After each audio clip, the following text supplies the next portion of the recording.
And the purpose of it is for us to have a better understanding of something important that's happening in the world, but informed by everyone in the room. Part of the thinking of Tortoise is that rather than having a news meeting that's informed just by journalists, let's try and make sure we draw on people with different experiences, different expertise, so we can try and get a deeper understanding. And the purpose of a think-in like today is really exactly like you would have a brainstorm on a subject that is much discussed, Dom Cummings and his thoughts, but often little understood. And it's hard, I think, to differentiate between some of the things he's written, some of the things he's said, some of the things he's purported to have said, and what actually will matter in the government beyond the end of this week, as it does try and think about a refashioning of both government and the country itself. So the thing you need to know about a think-in is that we have only one rule, and that is no questions. And notwithstanding the fact we've got people who know more about Dominic Cummings and the working of government than is probably healthy, actually the really key thing is we really want to hear from you. If you've got thoughts, if you've heard things.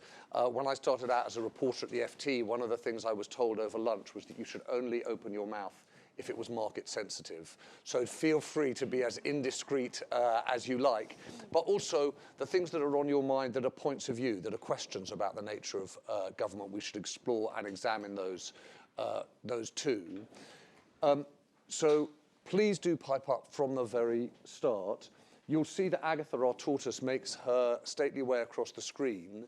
My colleague Matt Dancona likes to point that she moves gradually but relentlessly to the right. That is, an appropriate observation for the start of this morning's conversation. We've got mics and cameras in the room, so I just wanted you to be aware of that, because we'll often record it and cut down in some form of film, but often increasingly for a podcast, so that you should be aware of that. And please do introduce yourselves, just so that we all know who we're talking to. If you want to say anything, pipe up and let me know. Just out of interest, before we get started, who here is afraid of Dominic Cummings? Who here is smattering of fear? Who's excited by Dominic Cummings? So why don't I start? This is Paul, who's a regular member. So why are you excited, Paul? Sorry, I'm Paul. It's a different voice, and it's a voice that we haven't heard inside government as opposed to being a voice on the outside of government.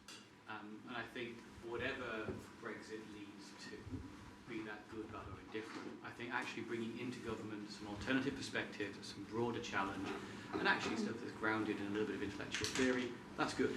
And at this stage, don't know enough about what this government is going to do to judge whether that's good or bad in the long term.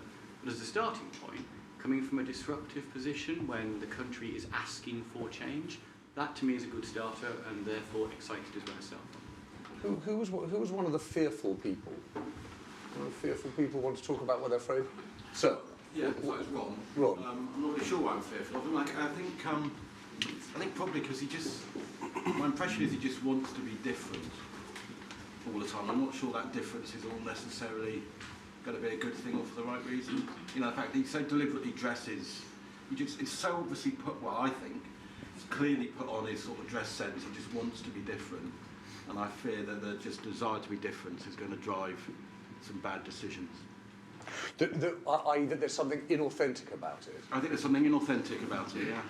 All right, well, we're lucky here because we've got Lebieres, who, I don't know whether you saw, she wrote a brilliant piece about her very long-running friendship association. How do you describe it, Lebie? Well, yeah, sort of friendship, perhaps. I mean, you knew each other at Oxford, so let's just no. By the way, I think that's probably going to be the least offensive thing that people say about Don this morning. So Lebie, tell us what you think, whether or not there is something inauthentic about him, or whether or not you knew him at Oxford. Tell us about the person that you knew at Oxford and what you think of him today. Well, so I was at Exeter from 90 to 94, and Dom arrived in 1991. Exeter College yes. At Oxford, yeah.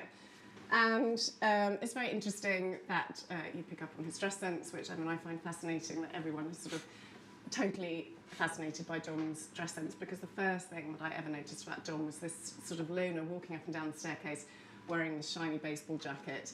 And it was, I just think there's this inherent contradiction in Dom, that he was, he was a loner, he wasn't trying to make friends, he was, but he sort of was walking around with attitude. He was wearing the most attention-seeking outfit that, you could possibly, and that is still going on at the moment, I think. It's kind of, he's trying to be in the background, all of his career, he's been the sort of, the lurker, if you like. And, but yet at the same time, there's obviously part of him that sort of loves all of the attention.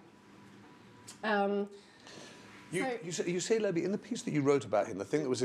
So firstly, there was a group called the Wastrels. Yeah. Did you actually call yourself the Wastrels? No, well, so the Wastrels was with the boys. Actually, we were part of a bigger group called, embarrassingly, the Posse. That is embarrassing. You're right. We talked about that. And I didn't reveal that in the Daily Telegraph. So the Posse is still... We're a big group of friends now. So what happened? Who were all at the same college? All at the same college, yeah. And so I did a 4-year course, and went out with one of Dom's friends. So we all kind of hung out together for those 3 years. And what happened with the Wastrels is that one of the Dom that was in charge of discipline wrote to several of Dom's friends, but actually not Dom himself, and said, you're Wastrels, you're wasting your time here, you're not doing enough work. And so they called themselves the Wastrels. And then they adopted this Hunter S. Thompson quote, which is, "There are no rules, fear is unknown, and sleep is out of the question."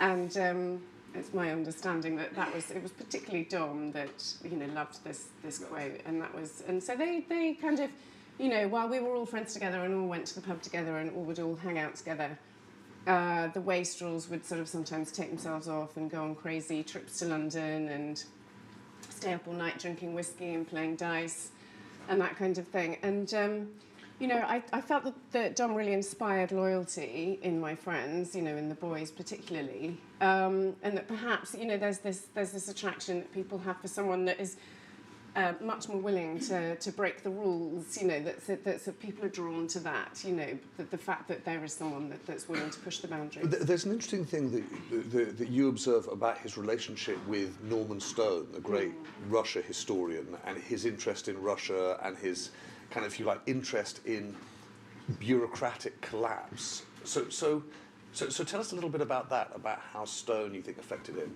Yeah, so, I mean... People often ask, did you think John was a genius when we were at uni? And, the answer is no, not really, because, we're all too busy going out and having a good time. But I think probably it might have been the last year when we were all back in college, he started having tutorials with Norman Stone. And then it was sort of very obvious that, Norman Stone had sort of picked up on something in Dom that none of the rest of us had, really, this sort of promise and this sort of intellectual ability, and they sort of bonded more than a sort of normal kind of tutor student relationship where you might do a term with them. So Norman Stone was out of our college; he wasn't a Don in our college, but that would happen occasionally, And so there was, I think that Don would kind of stay and, have a couple of drinks with Norman. His tutorial sessions would go on for much longer, and and Norman Stone really became his sort of mentor. We did different subjects, so Don did ancient and modern history, and I did classics. But this whole idea, and I think that Robin Lane Fox has sort of discussed that he was the one that was teaching Dom about ancient Greek democracy, and I think all of this idea of sort of a purer democracy was sort of forming in Dom's head. And then I think, then Norman Stone's big idea about what happened to the Russians in the First World War was that they were the more powerful army, they were better equipped perhaps than the Germans, but they were very slow moving. And so that what happened on the Eastern Front in 1917 was that the Germans were quicker, they were better organised, they communicated better with each other, and so the sort of massive, wieldy sort of army of the Russians kind of, came cropper basically, and the Germans were much more effective than them. So that was sort of Norman Stone's kind of slightly revolutionary idea about what happened during the First World War. So I can. God, so what we're saying is that the civil service is paying the price of the Russian military in 1917. Basically, yeah. Right. Okay. Well, that So makes... this idea of the blob, you know, that I think that's you can see the sort of formative kind of, you know, ideas perhaps. You can. I think it's really. I mean, I think it's mind. illuminating and really important. Can I just before?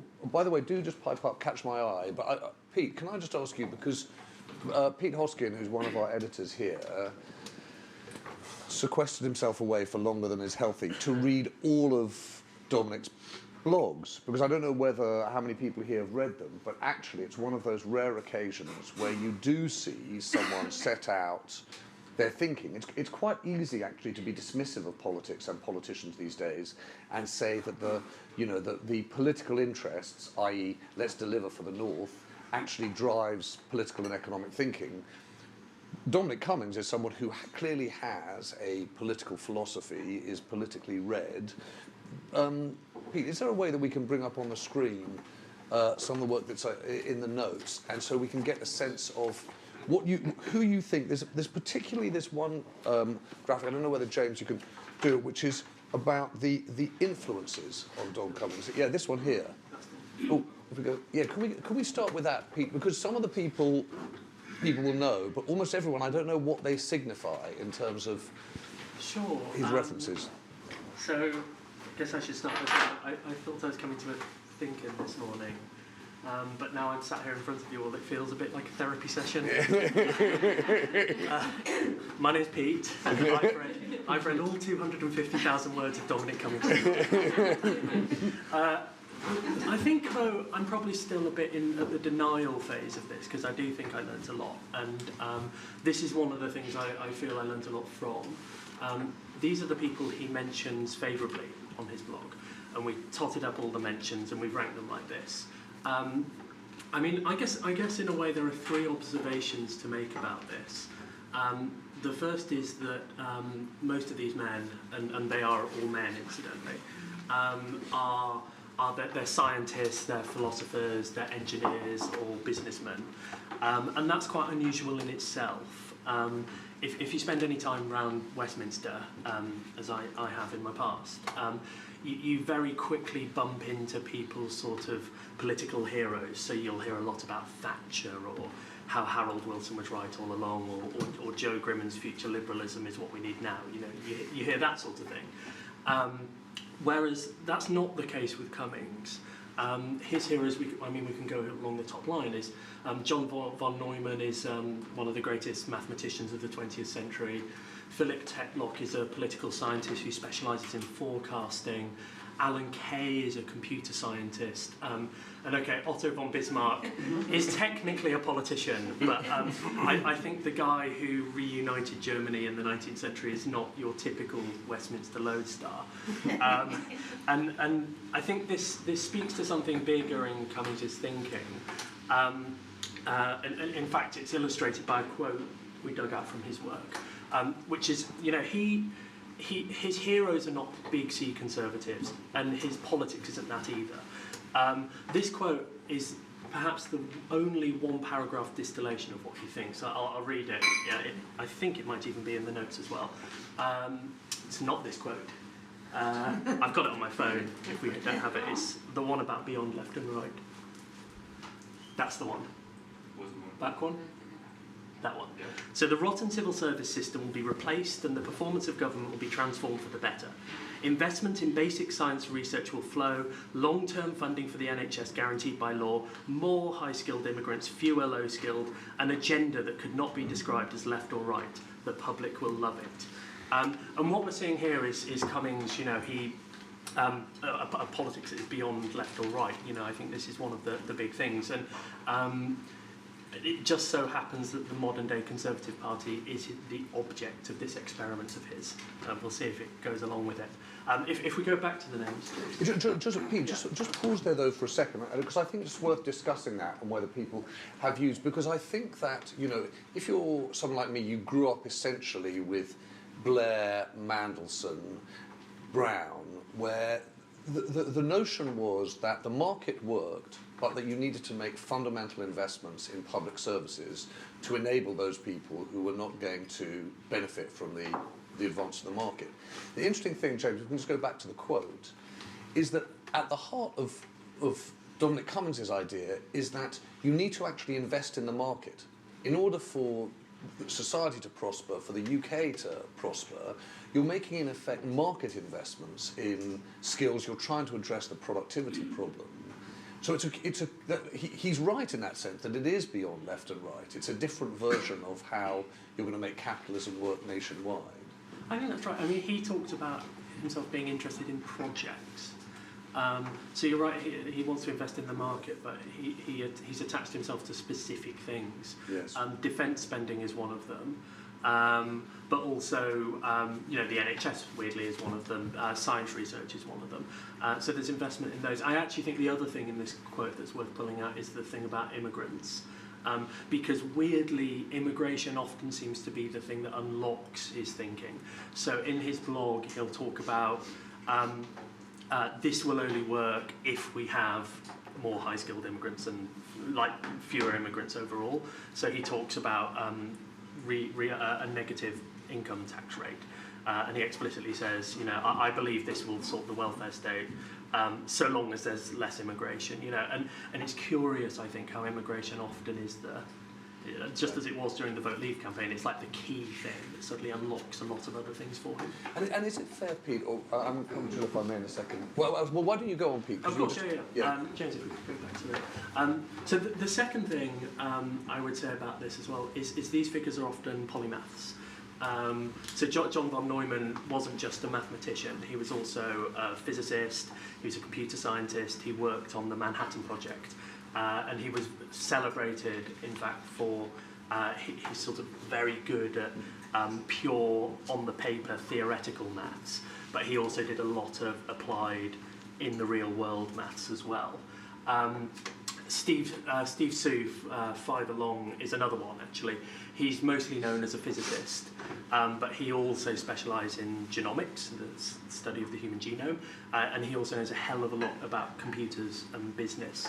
And again, I think this speaks to something bigger in Cummings' thinking, which is in this sort of overwhelming power of and transferable power of scientific skills.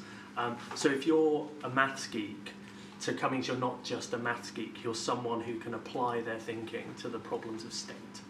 And we saw that actually in his job advert, calling out for weirdos and geeks, And then the third thing I would say about this as well is you can actually see Cummings' policy ideas in this. So sometimes they're specific ones. So Alan Kay, 3 Along, he was one of the founding figures of an American research group that got co-opted by the Defense Department and became DARPA. And DARPA is credited with laying the groundwork for the internet, drones, autonomous vehicles, and thousands of other things. And Cummings has long argued for a civilian form of DARPA in this country. And he's more or less got it now with this £800 million scientific research fund. But some of these ideas as well are a bit less specific. So I actually think probably the most important person on this list, even though he's only mentioned 17 times, most important to Cummings, that is John Boyd. And John Boyd is this fascinating character he was a fighter pilot in the 50s and 60s, and he became probably the best ever instructor in the US Air Force. He had this bet, I think, that he could beat anyone in an air combat simulation, even from an inferior position, within 40 seconds, and he never lost that bet. But anyway, John Boyd, he also came up with various theories of warfare, and one of these was the OODA loop, OODA, which, if I remember correctly, is observe, orient, decide, act. And it's interesting you mentioned Norman Stern as well, because the OODA loop, the whole point of it, there's a lot of hot air behind it, but the basic point is that you have to go through your own personal OODA loop quicker than your opponent goes through theirs, because then you can wrong foot them, you can disorientate them, you get on the front foot. I guess they're the three things I'd observe. if you'll forgive me waffling on, there's probably a fourth I'd add that's implicit in all of this, and it's that Cummings's blog does a very good job, I think, of sort of highlighting these thinkers and skimming over their work. It celebrates their sort of maverick genius. In fact, I sort of wish he was just a science blogger, because it'd be quite a fun read. But what I think he does less well is he doesn't answer the key question, which is, all these people, they were operating on the radical edges. They were on nuclear programs, they're on the moon landing, things like that. The question for Cummings, I think, is how does all of this apply to everyday government? You know, how can you introduce these systems into government when, you know, the current systems can't just be broken and remade, because if they're broken, people's lives are impacted by it. And I think that's the key question for him. Well, Jill, in which case that's a key question for you. Jill Rutter is a senior fellow at the Institute for Government. Can ideas like this be applied in the working of government? I want to take Pete's comment, because I think that's very interesting. Because I think the interesting thing about Dominic Cummings is he more than a disruptor. We know he's a sort of political tactician, you could say genius political campaigning strategist. But governing is not campaigning, that's an absolute cliche, but it is also actually true. So far we've seen hardly any governing from the Johnson government. We've just seen sort of 5 months of campaigning, because they came in, they managed to sell a deal which was frankly the deal Theresa May rejected 18 months before, and managed to convince people to dress it up as a huge success. That is a campaigning success. It is not a substantive success. What's interesting about the Cummings policy agenda put out there, I think, is its banality, actually. You look at those things, those are totally uninteresting things really to do. Putting NHS funding into law, so what? I mean, we've got this new NHS bill, but frankly, it's pretty idiotic. Government majority of 80 can overturn it any time. Doesn't do anything for you. Most governments increase NHS spending in real terms. Tony Blair and people did that. Spending a lot of money on science, Philip Hammond had committed to do that. Do it in a different way, that's marginally more interesting.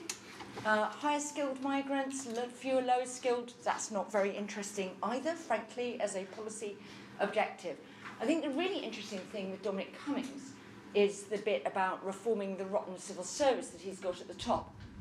And I think it's quite interesting what he analyses some of the problems with the civil service, because I think that's sort of almost going to be the secret to his success.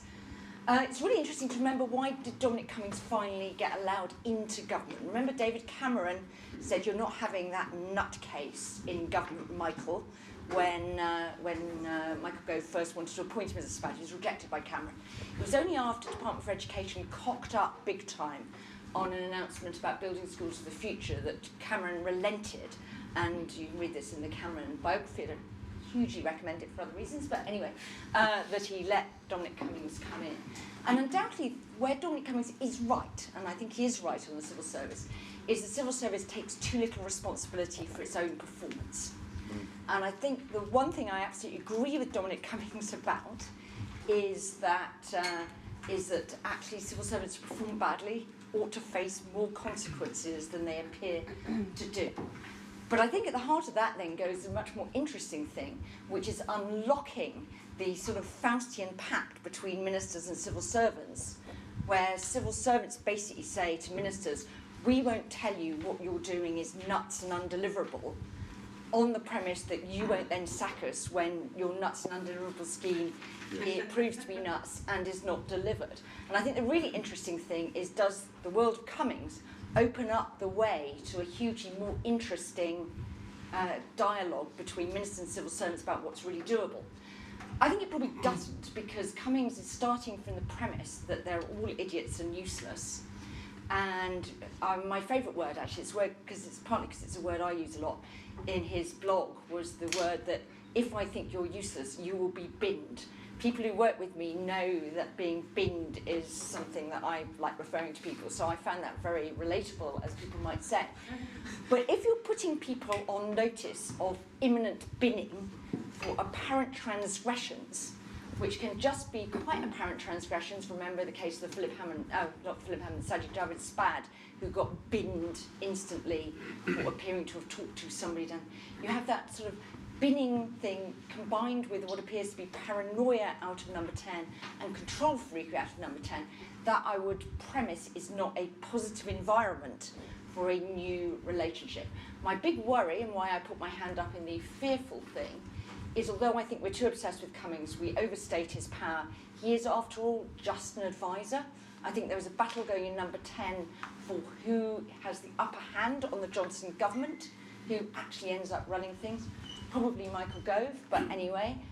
Can I just ask you about that, Jill? Because that's the thing I think that really intrigues me. I spoke to someone last night who'd worked in Johnson's number 10, been offered a senior job, and chosen not to stay. Right? And the reason he said is, look, I just basically worked out that I would end up arguing with Dom. And he said, I'm uncomfortable in a room where even cabinet ministers talk about the Prime Minister as leader in name only. Right?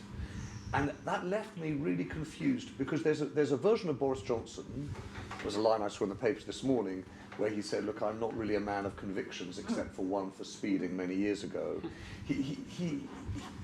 Is it the case that if you are an advisor with a kind of real philosophical grip on what you think of government, you can be really influential on the Prime Minister? Or do you think in the end we fetishise these people because we think they whisper in the ear, but their influence on what actually gets done in government is very limited?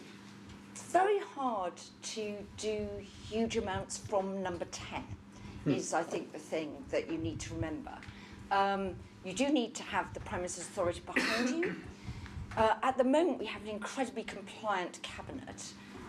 One of the interesting questions, does that change when we get the reshuffle? At the moment, everybody is on notice that if they don't perform, they could be binned at the end of the month when we get the post-Brexit reshuffle. Much more interesting when you get a few people in. Very interesting to see who does Johnson bring back. I mean, you could describe this as almost a cabinet of none of the talents. I mean, it is quite an untalented cabinet.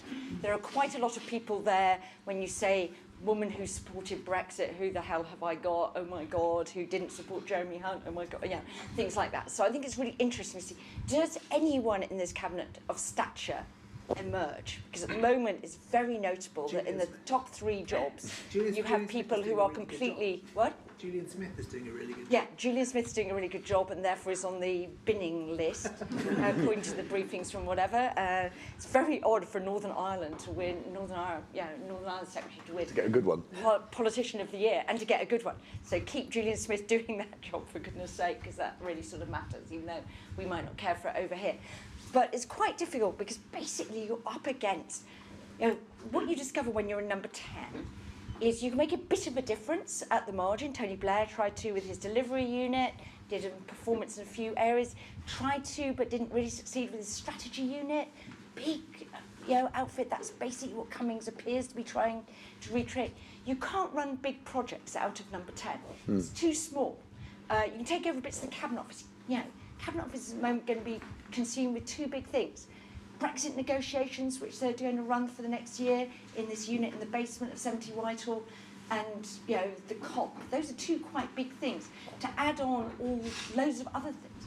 That's assuming Cummings actually has useful policy ideas. What I think is intriguing on that list is, what does he want? We know what he doesn't like. I think Dominic Cummings is almost entirely negative character. And, I think it's really interesting. If you look at what's the problem being of Brexit, the problem being of Brexit is that Cummings' campaign and his brilliant insight was, don't tell them what leave looks like, because they can't agree on that, but they can agree that they hate the EU. And that's actually the problem that's paralysed British politics the last 3 and a bit years, is that no one has really agreed on what a vision of Brexit is. And that's actually why, in the election, the Johnson campaign shut down after the 1st of February. It was all getting Brexit done. It wasn't what does then Brexit look like. We got very, very little of that. So I think he's a sort of destructive force with few really big, interesting, positive things, who actually, the real risk is that it's all disruption and actually nothing. It could be creative, but I'm not sure he's got the vision to be creative. Jill, thank you. I'm going to come to you in 1 second, Chris. Is there anyone who wants to weigh in, though, before I come to Chris, you're being thoughtful, keeping your powder dry. I will come back to you in a second. Chris, there's a thing that Jill touched upon, right, which is what Dominic is like to work with, right? So Norman Stone being his hero, it may be quite striking for a few reasons. The first is this is Chris Cook, who's a fellow colleague of editor. Norman Stone basically ended his career in Ankara because of personal misconduct problems and is regarded by other historians as a complete charlatan, right? His sort of early career promise... Is he? I thought he was a bit of a hero of mine. He's a raconteur. Oh, is he? Okay. Like he's a sort of guy who talks a good game, but his career ends. His respectable career ended decades ago. Right. So there may be a metaphor we can bring out there. I think one of the really striking thing about him is he's really interested in how the engine of the car works, and he never talks about the destination. Actually, Chris, should we do something first? I think that we should sort of air the relationship you have. Yeah, the relationship you have with Dominic Cummings. I think it's probably fair on Dominic to be clear about that. So most of my contact with him has been through lawyers. Right. So in 2011, I ran a story in the FT about how we caught Michael Gove using his wife's email account to conduct government business. And we put in FOI requests for said emails, and they denied they existed. And we got an email from Dominic Cummings personally saying, "Don't email me on this email account. I'll explain why in person. ... It's pretty obviously a sort of an attempt to get around all the transparency rules. It was also, sort of later gathered, a fear of the civil service. So they believed the civil service were against them and coming for them, and they wanted their private secretaries not to know what they were doing. So they sort of set up this parallel network of email accounts, which is, it turns out, a criminal offence if you don't tell anyone about it. Not that the Information Commissioner has the spine to actually do anything about it. We spent a year basically litigating this point, and one of the really striking things was the things that they were saying in court or saying in pleadings, planned to say in court, were completely contradictory to the things they were saying in public. So they kept saying in public, "This case is going nowhere. We've absolutely got this stitched up.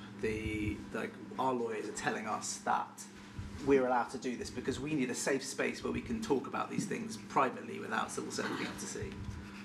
In private, in the pleadings, they were saying the opposite thing, which was this wasn't government business at all. This was unrelated to government. All the things we talk about in this thing are things that are not covered by any transparency law. They'd be things you have no right to access under these transparency laws. And this sort of the two positions, we just continually would take their things they were saying in public, get them transcribed, and send them in as submissions to the tribunal. Because this is brilliant. You're continually chisel. Then they would sort of have to come back and argue. "Oh no, we didn't mean that. We didn't mean that. We didn't mean that." And the whole thing was this totally bizarre thing of having a completely. If the willingness to be dishonest was very striking, like the willingness to say things that would cause them harm down the line, that were just obviously also untrue.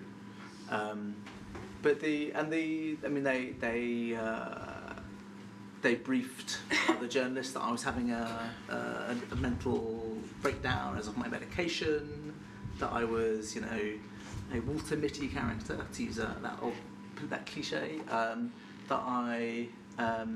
they set up they used official Conservative Party Twitter accounts to start defaming me.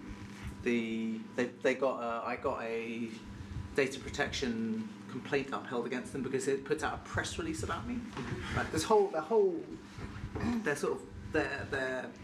it was pretty unhinged, basically. But what was also striking about it was so badly done. And so one of the story I wrote that most upset them was not about any of this. It was about something completely different, which is a thing that you'll all be aware of, which is the local authority central services equivalent grant. Right. So the local authority central services equivalent grant, LACSEG, is a pot of money that's paid to academies. So if you're an academy school, you don't get your kitchen maintained by the local authority anymore, right? There are things you have to do yourself. You get more autonomy, but you also have to do more stuff. So to pay for the stuff that you now have to do that the local authority used to do, you get this little chunk of money, and it's supposed to be a small amount of money. It is for things like milk deliveries and kitchen engineering costs. That is a real one. There's a sort of separate problem with insurance, because insurance is provided, schools burn down a lot, and insurance is provided to schools by the local authority normally. So you have to buy. Schools burn down a lot? Yeah, schools burn down a lot. Okay. They're quite high fire risks, old 50s and 60s schools. Yeah. And so they screwed up completely in 2010. So they put out the spreadsheet, which was sent to all school leaders saying, if you become an academy, this is how much money you'll get. And they made a huge, colossal error in it, which meant if you were, for example, an Islington school, you would get 750 quid extra per person in error at the school. And if you think that's a secondary school with 1,000 kids, 750 grand, Yeah. right? Bingo. And they all know what's happening to their budgets. So loads of schools start becoming academies aggressively because they want the money. And what they're going to do is they'll stave it away and then they'll use it to smooth off the coming years. And it was really obvious. When people did surveys of head teachers, you'd say, why are you becoming an academy? It's the money, obviously. One of them said to me, I want a conservatory. And this was all contained in one spreadsheet, right? No one ever looked at the spreadsheet in the department. Like Dom's sort of, all-encompassing eye for sort of thinking through the world. He's like, it's the single most important thing they did. And Michael Gove's tenure at the Department for Education was publish a spreadsheet with the costings for what you get if you become an academy. And it's the centre of their sort of image of success of themselves, is all these schools becoming an academy.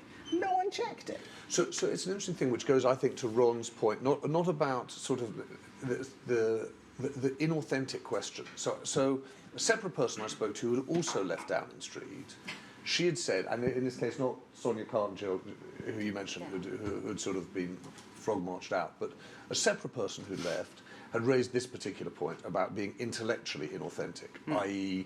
having, if you like, shiny ideas, but not being in the depth. I covered that department for sort of 3 years, whatever it was. John von Neumann didn't come up, right? So none of this is helpful for understanding what they intended to do or did, right? And one of their sort of central problems is that this is if you hadn't written the blog post, we'd be talking about a guy who was basically quite intolerant of the existing civil service process, who was very bad at understanding the difference between legitimate critique and obstructionism. Yeah. So the English education system is a sedimentary education system, right? It's been accreted over 100 and something years. It is a merger of we still have the old 19th century church schools and the old 19th century board schools, and we ran them together in 1906, and we've not really reopened how they work since. And there are a load of people whose job in the Department for Education is to go, just so you know, if you pull on that thread, that building over there is going to fall over. And they're legitimately telling the truth. If you start messing around with the rights and responsibilities over here, the insurance premiums on the schools over here are going to go through the roof, just so you know. So let's be a bit careful about that. And they were really bad at working out when those people were being constructively sort of whoa, and when they were just like, this is the way we've always done it. Okay, I'm going to come to the gentleman. Sir. What's your name? Gordon. From the north. I've been an earlier thinking about Tortoise up in Glasgow. So I think they're good. But to be honest, this sounds, I think anybody off the street walking in, and we're not really all off the street, we're all of a certain class, or most of us. This sounds to me a bit like watching Sheldon in The Big Bang Theory. That's what this guy comes across to me as, in terms of a maverick. And a room full of those descriptions of wastrels and the posse, and it is like watching an episode of The Big Bang Theory. And also the thing about what keeps him, and one of the things beyond his individual theories, and he's obviously done some good campaigning, is it's the anti-establishment claim that Trump has used. A man more establishment than Trump. The history that you've given of this young man, let's call him that, Dominic Cummings, he's from an elite background, relatively speaking, to the rest of us, certainly from Glasgow. And so he's using that one thing, the elite. But as I take Jill's point, Where is he around the environment? That's the big issue for us coming. Or around anything, funding the economy, transport, housing, homelessness. What does he actually mean about democracy? If he's anti-elite and he's trying to break the civil service, then the object, what's his position on the House of Lords? Would he get rid of it? I mean, I'm interested to know. Maybe he would. He's certainly different from the average Conservative Party, but you can almost see the Conservative Party being considered part of the civil service in a way, in that way, that the synergy between people, that's the way we've done it, that's the way we'll always do it. But there are similar people all over the political sphere and out there. I've been with environmentalists, an organisation called Commonweal, and you'll get great ideas, but they're building on them. They're building on them for our state. Where are we trying to take this?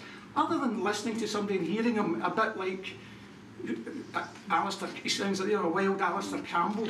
But Gordon, don't you think, if if on the environment particularly, actually I agree, it's quite striking that it's not something that seems to animate him, but actually if you do want to deal with a climate crisis, you do want someone who is disruptive, right, who's willing to rewire things, don't you think? Well, that's a bit like saying, it's not working in the 1920s, so let's get Adolf Hitler in. You know what I mean? He appeals as a populist. No, I don't accept that. Just get a disruptor in. I think I'm quite disruptive. I wouldn't necessarily say that then just put a disruptor in. I think you've got to have a background. You want people with a bit of brains and a bit of knowledge. As I say, housing and homelessness is one of the big issues here. What's his view on it, and what is he doing to enable it? Environment is critical. So what is he replacing in the civil service if that? As I said, the House of Lords, we're sitting with a group of people who are consistently nominated. I haven't heard them say anything. What they're going to do? Well, fair point, because I'm just going to get these, just a few views, and I'll come back to you in a sec if I may. Yeah, I just wanted to, I agree. Sorry, what's your name? I'm Ellie. Ellie. Hi. Yeah, he's all of that, plus he's kind of pre-binned all female and non-white voices from his kind of like sphere, and that really, it's all very well being a disruptor, but that's, real people get hurt, and I don't know how much he's actually come into contact with real people and the impacts on their lives during his great development. Is that true? Is that true? Dom's not racist in any way, shape or form, and I think that, I have to But are they absent? Very clear. Are non-white voices present at all in his thinking? Because from the analysis, they seem to be absent. And that doesn't mean to say he's actively racist. It just means that it doesn't enter his thinking that he might need to look broader than his great inspirations. Just to be clear on the actual facts on that. If you looked, so there's a question obviously that Jill's mentioned about the reshuffle and who ends up coming in, and particularly women at the top table. But we don't know that yet. But in terms of overall composition of this cabinet, right? I wouldn't say that would be a fair characterisation in terms of, non-white representation in the cabinet. On the blog analysis. I was talking about his blog. I see. Sorry, forgive me. Sorry. Yeah. Okay, I've got you. Okay, sorry. I was just making sure. That's right. I.e., that they're all white blokes. Yeah. Very fair point. Sorry. Who wants to speak? Yes. Hi. Well, worrying for me so far this morning is the idea that people. To Jill's point, how much difference can number 10 make, and how much difference can one slightly arrested development third-year student have on the rest of government? But if his influence is stopping good people from joining the government and the cabinet, then we have got a real issue. And, I'm a bit torn whether we're overstating his importance or understating his importance this morning. I think that probably everyone read the story at the weekend about him hearing police helicopters in his head, and what really struck me is that it's very interesting. It is in the Daily Mail, I think. So it's a leak from a senior cabinet minister saying that this should be the golden time for the Johnson government. They've got a massive majority, but instead there's an atmosphere of paranoia at number 10. And that they're in danger of sort of tearing each other apart, and there's this paranoia about leaks. And, it does go back to the fact that, Dom is a destabilising influence. He's not a comfortable person to be around, and he is someone that enjoys having arguments, and, vigorous discussion is one thing, but, he can be intimidating, and that's not, I don't think that's the best environment if we, they want to have constructive discussion. And the other thing, I mean, I totally agree, he's proved that he's a great campaigner, he's proved that he's brilliant at having a central message that gets the attention of the people and gets people voting. I think it's really important to look at the education and what happens with the academies, because it's our one real example of Dom in practice, in government. And from my view, as a parent, it's a disaster, and I don't want choice. I don't want all this choice of my schools. I just want a really good local school that's well funded, and the council pretty good at doing that, so... Yeah, so... Yeah, hi, it's Matthew Doyle. I worked in number 10 when Tony Blair was Prime Minister, and this thing, I think one of the things that needs to be brought out in this conversation is the absence to which we've talked about Boris Johnson within this conversation. And, if you are going to go around, your basic only authority as an aide in number 10 is to go around saying the Prime Minister wants.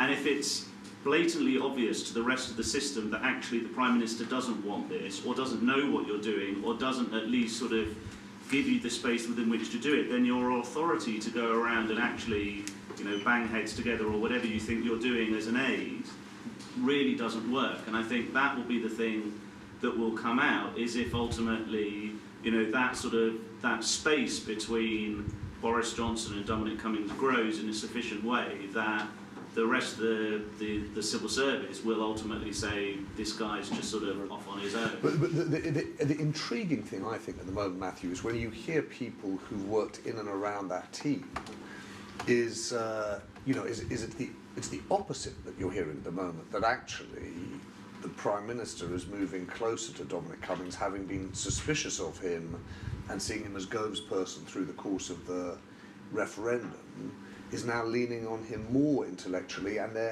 people are slightly spooked by that. I mean, have you seen that happen inside Downing Street before, that an advisor, if you like, gets the ear of the Prime Minister and then starts having a real impact on their thinking? I mean, yeah, sure, you tend to get that around specific ideas or issues. Yes.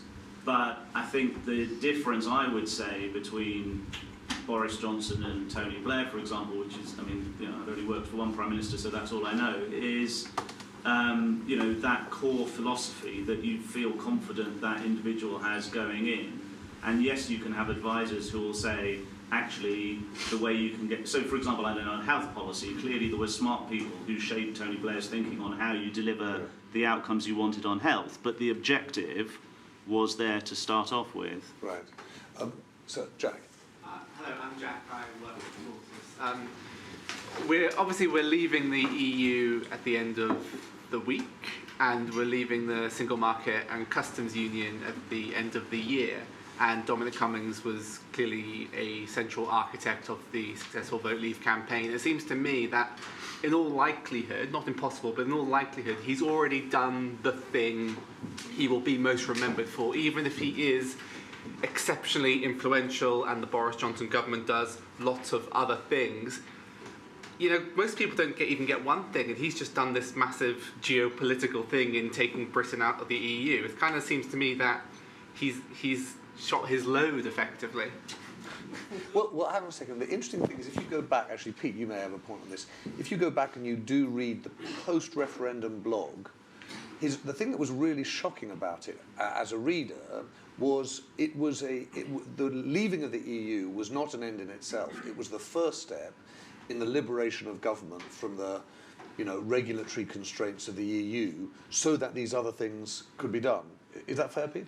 I think that's exactly right. And also that's something else in Cummings' work, is that he often knows where he wants to start. So he'll liberate schools, or he'll liberate the country from red tape, or he'll set up a group of scientists, he'll do amazing things, but he doesn't stick with it then. And then he also doesn't know where it ends up. There's this big sort of utopian strand in his thinking, where he says if you get a bunch of scientists in a room and you get rid of the red tape of Brussels and they can just do their thing, we'll end up with amazing things. Just look at DARPA in America, it created the internet. And he always promises, I think, and it's why I think it's quite easy to be swept along with him. If presumably if you're Boris Johnson, you know, he promises this end that is absolutely fantastic, but you don't know what it is. But can I just go one, just to be fair on him and us as a country at this time, I think there are people who understandably say that 2019, that election, felt like 1979, 1997, these thresholds where suddenly the country gets asked to have another go, and certainly the government feels as though it's got a mandate to do that. But if you look at those moments, actually Thatcher in 79 had less an idea of what Thatcherism would become than she did probably by 82, 83, 84. Likewise, if you went and you looked at Blair, Blair would himself say in 97 they didn't really, or he didn't have a clear idea of what he wanted to do with government as he did in 2001 too. So it's possible you're starting a process in now, January 2020, that will have a kind of clearer shape to it. I don't know what you think of that. I mean, I think some of the interesting things about Dominic Cummings are his theory of all these branching histories and the fact that he does see this all as a complex system. And I think you could argue from Pete's thing that actually if you see things as a complex system, you know you can't control the outcome. So the sort of idea that you have a Gantt chart, which, you know, in Microsoft Project that is going to get you from here to there.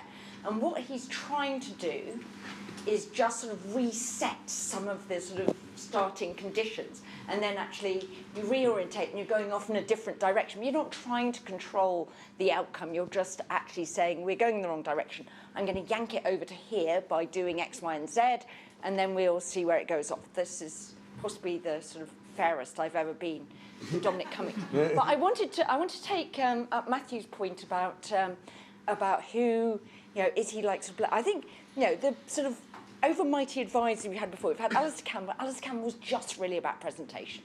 I mean, you know, we all remember the sort of Alistair Campbell, Tony Blair picture in that Michael Cockrell documentary telling Tony Blair what he thought. But it was mainly about what he would say and how he presented. I think Alistair Campbell was a great figure of policy substance.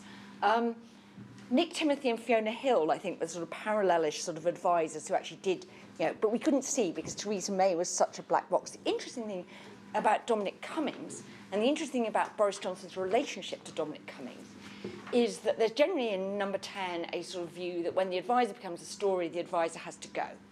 Dominic Cummings clearly loves being the story. The media loves Dominic Cummings being the story, so we've got this sort of you know, symbiotic relationship going on.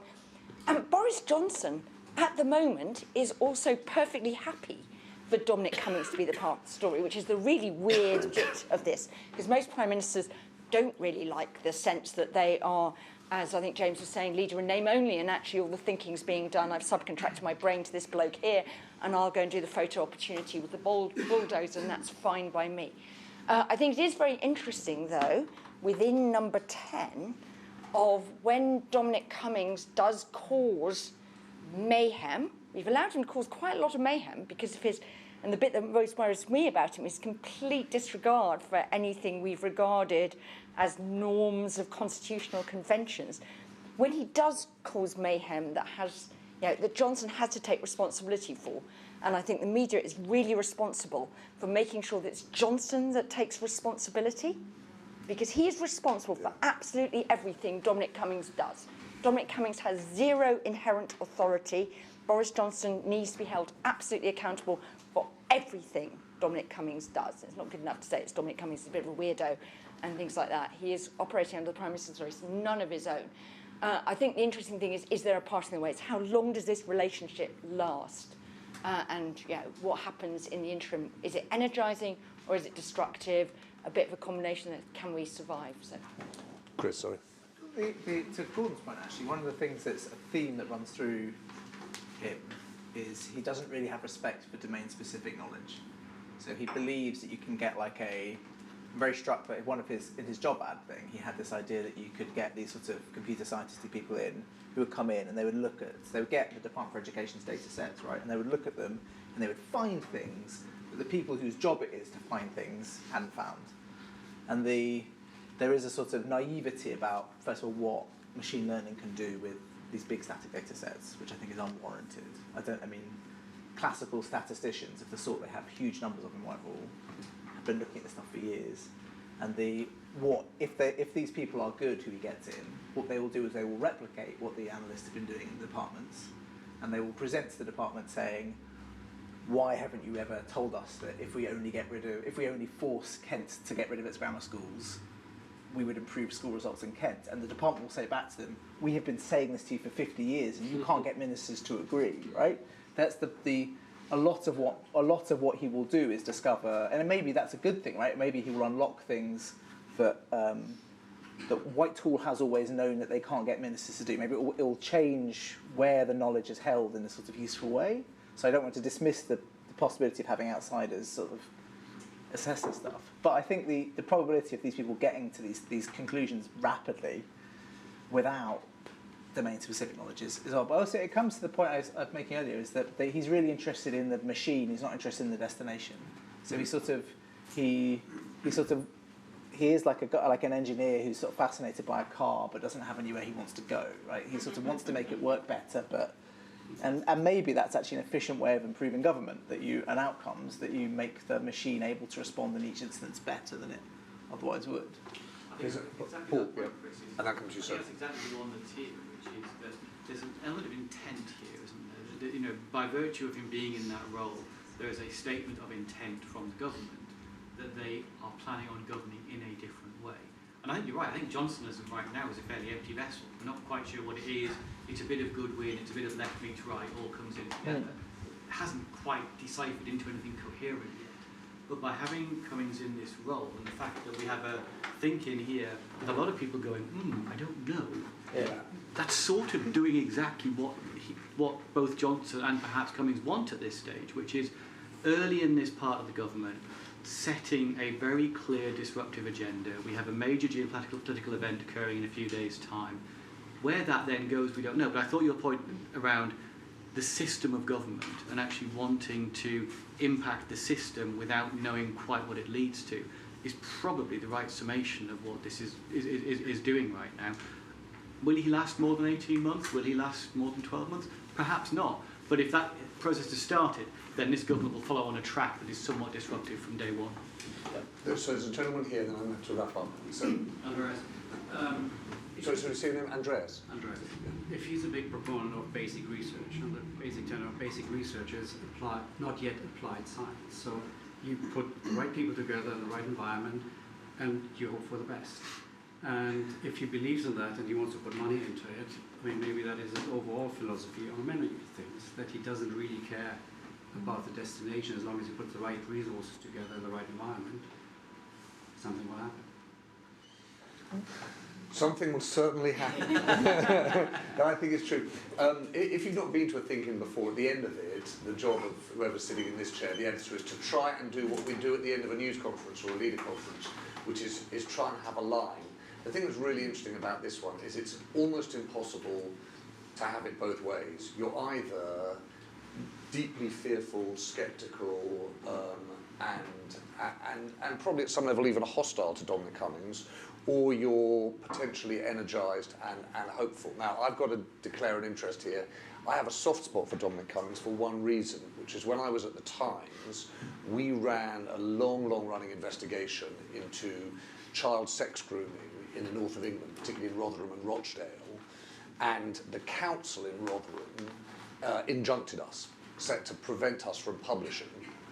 And at the time, Dominic Cummings was working for Michael Gove, then the Education Secretary. Rotherham Council invited Michael Gove to bear witness against the Times' reporting on the basis that our reporting could potentially endanger children. And Dominic Cummings wrote to Rotherham Council and said that the Secretary of State would indeed appear, but when he did, he'd be speaking on behalf of the Times. At which point Rotherham Council dropped its injunction, we published, and the consequence of that had been very big. And you may say that is just a statement about Dominic Cummings' temperament, that actually there would something that would appeal to him about going against Rotherham Council. But I also think that there is something about being able to go against the grain of the machinery of government, which is actually potentially liberating and has a very meaningful and positive impact. So I have a sort of prejudice, if you like, in his favour, which perhaps steers the way I think. I think that there is something very legitimate about the ways in which we talk about being worried about Dominic Cummings. I think, you know, the way, Chris, you speak about him, about, you know, the experience of the Department of Education, that's the truth. And Levy, you're right. The experience we've got of him with his hands on the levers of power raises lots of questions about what I think is Ron's point at the start, which is an inauthenticity, not just about kind of what he might wear, but the extent to which he's really focused on the detail. And I do take, Gordon, your point. I think you've put your finger on something that's really significant, is that, strangely, government we now look to have a big agenda on things that are cultural, to your point, Ellie, but also clearly on the environment. And that's not Dominic Cummings' kind of motivating thought. He's much more about restructuring the economy and government. And you wonder whether or not that means that something that is urgent, potentially existential, just doesn't really get considered by him. That said, I take a different view, and probably in this case one that's closer to Paul's, which is that we are at a moment where we're leaving the European Union. The fundamental question is, how is Britain going to make its way in the world? I think, Jill, at the moment, we've seen actually a government that talks visionary but acts practical. I still think the appointment of Andrew Bailey as the Governor of the Bank of England was a signal that they could do, if you like, boring things. Forgive me, Andrew Bailey's not in the room. But, you know, they could do boring things.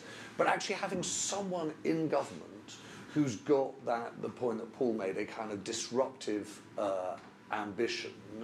And I would say that, having watched government for the last 20-odd years, the idea that you've got someone there who is impatient, who does worry about, you know, the government's own OODA loops, you know, I think seems like quite an exciting thing. And if you're thinking about how are we making concentrated investments in technology, how are we going to do that in ways that, you know, do rethink our approach to immigration, do rethink our approach to decision-making, particularly on infrastructure, I think that's really significant. And so I'm one of those people who hope the government will make bold decisions on Huawei and HS2 this week as a signal of that.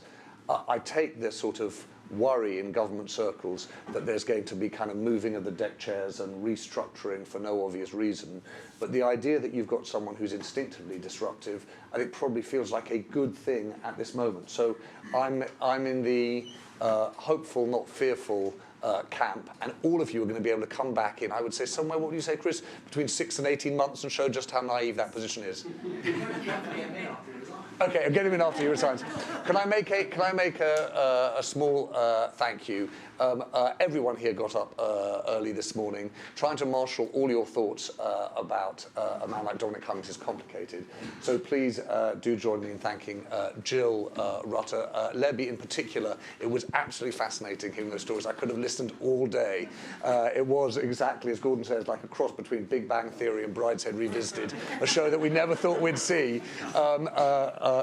Chris, our sort of in-house thinker on these things, but a particular thank you. I hope that you see that when we try and do these think-ins, we're trying to make sure that we don't arrive at the conversation sort of fresh, but actually have done some research and some thinking. In this case, I think that Pete and James Wilson alongside him have just done a brilliant job in helping us to kind of get a grip on Dominic Cummings' thinking. So a big thank you to you too, Pete. Thank you all for coming. I hope you're members of Tortoise. If you're not, sign up at the door. But if you are, come again. It's been great to have you. Thanks. Have a good day.